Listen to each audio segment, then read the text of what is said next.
amigo Jesús López Almejo para que nos dé su opinión, nos ilumine desde su trinchera sobre esto que está detrás de la verdad, sin querer sonar como programa de esos amarillistas de las grandes televisoras. Saludo con mucho gusto al profesor Jesús López Almejo. Jesús, te mandamos un abrazo a la distancia. ¿Qué tal, Vicente? Antonio, público de Sin Censura, muy contento de estar nuevamente con ustedes como cada viernes para analizar el mundo en un clic.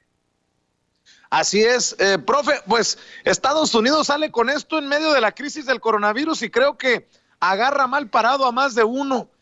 Acusa de narcoterrorista a el presidente de Venezuela, Nicolás Maduro, ofrece una recompensa de 15 millones de dólares y ya más o menos oíste las opiniones de tu servidor, de el buen Toño Ruiz. Vicente, quisiera compartir con ustedes unos datos como una especie de rompecabezas para después armarlo y llegar a una conclusión. Algo así como una especie de tesis, ver la antítesis y luego la síntesis. Me explico.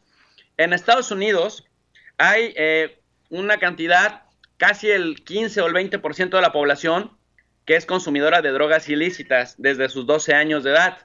La droga que más consumen es marihuana, pero en segundo lugar, la droga que más consumen es la cocaína. Aproximadamente hay un mercado de 3.8 millones de consumidores oficialmente reconocidos, que en su conjunto, toda la población que en Estados Unidos ha consumido por lo menos alguna vez en su vida, de acuerdo a la encuesta nacional de consumo de drogas y de estupefacientes que se realiza anualmente, aproximadamente se gastan 150 mil millones de dólares al año. Es decir, que el mercado de las drogas ilícitas, y aquí entra la marihuana, la cocaína, el cristal, las metanfetaminas, el fentanilo y otras, se gastan lo mismo que toda la población que consume alcohol al año, que es más o menos 140 millones de personas. ¿Por qué lo pongo con estos números? Pues para que no solamente sea una opinión al aire. ¿Y qué tiene que ver esto con Venezuela? ¿Qué tiene que ver esto con el coronavirus y con Donald Trump? Bueno, si Estados Unidos es un mercado que consume 150 mil millones de dólares en drogas y en estupefacientes al año, quiere decir que es un mercado digamos, este mercado es un mercado muy, muy extremadamente lucrativo. Cuando por un lado tú tienes un mercado que es demasiado lucrativo, pero que no está regulada la venta de su producto o de sus productos, entonces generas que la gente tienda a irse al mercado negro. Y en el mercado negro obviamente están los oferentes. En este caso, para el caso particular de las drogas, los oferentes son los carteles de la droga mexicanos, los centroamericanos, los colombianos, peruanos, etcétera, bolivianos. En ese orden de ideas, el narco, como figura emblemática de la violencia en América Latina y países de economías emergentes, se ha convertido en Estados Unidos en esta figura construida socialmente y discursivamente desde el poder político como la figura a derrotar, porque el enfoque que se le da al consumo de drogas en Estados Unidos es un enfoque de seguridad en términos tradicionales y no como un enfoque de salud, como un problema de salud que se tiene en la sociedad, una de las sociedades más consumidoras de drogas en el mundo, como es la estadounidense, que decía yo, genera ganancias lucrativas por 150 mil millones de dólares según sus propias fuentes.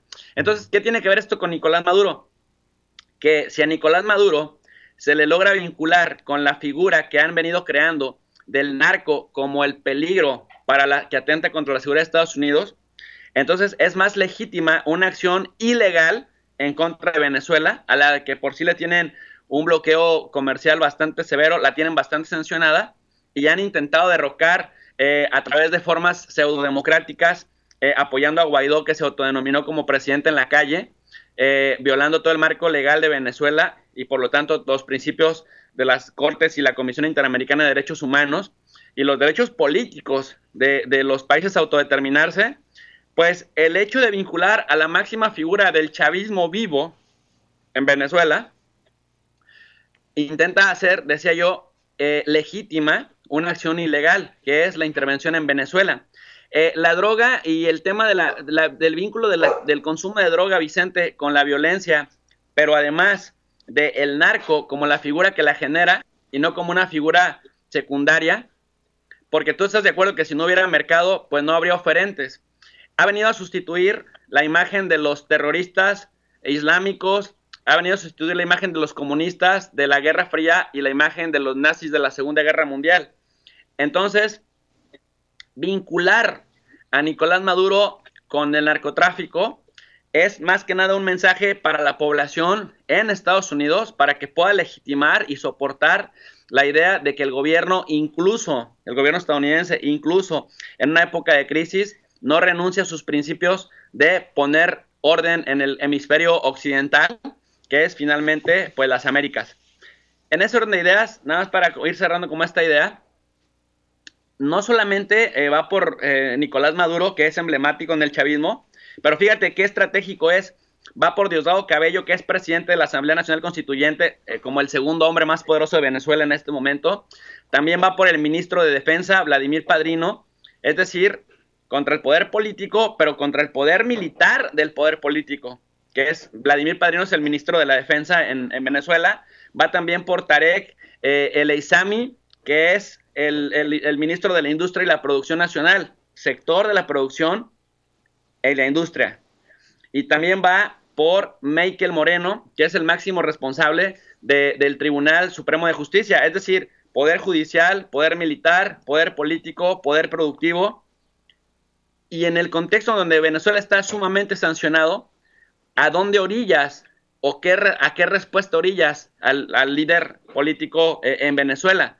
Pues a tener una respuesta violenta también y a crear la imagen de Estados Unidos como el invasor y como el máximo responsable de que Venezuela se encuentre sumamente aislado al punto de una crisis, incluso también en materia de salubridad en el contexto del coronavirus. En ese sentido, profe, qué bueno que llevas tu análisis a este punto. Yo te pregunto, ¿cómo debe de entender el mundo que esa isla a la que ha señalado, a la que ha lastimado la gran potencia como Estados Unidos,